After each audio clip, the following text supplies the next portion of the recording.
അങ്ങനെ ഒരു ദിവസം പെട്ടെന്ന് എല്ലാവരും കൂടി ഒരു തീരുമാനം എടുത്തു. വാഗമൺ പോയാലോ എന്ന്. അധികം പ്ലാനിംഗ് ഒന്നും ഇല്ലാതെ തന്നെ ഞാനും ഞങ്ങളുടെ കുട്ടി ശ്രീഷ്ണവും അനിയന്മാരും അനിയത്തിയും ചേർന്ന് 2 ബൈക്കിലായി യാത്ര തുടങ്ങി. യാത്ര മുഴുവൻ ചിരിയും തമാശകളും ചെറിയ കുസൃതികളും നിറഞ്ഞതായിരുന്നു. മലവഴികളും മനോഹരമായ കാഴ്ചകളും പിന്നിട്ട് ഒടുവിൽ ഞങ്ങൾ വാഗമണിലെത്തി.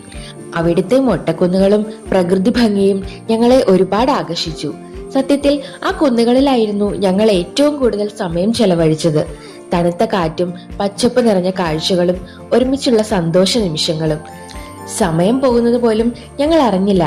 ഓരോ നിമിഷവും ആസ്വദിച്ചുകൊണ്ട് ഒരുപാട് ഓർമ്മകൾ ക്യാമറയിലും മനസ്സിലും പകർത്തി വൈകുന്നേരമായപ്പോൾ മനസ്സ് നിറയെ സന്തോഷവും ഒരു പിടി മനോഹര ഓർമ്മകളുമായി ഞങ്ങൾ വീട്ടിലേക്ക് മടങ്ങി.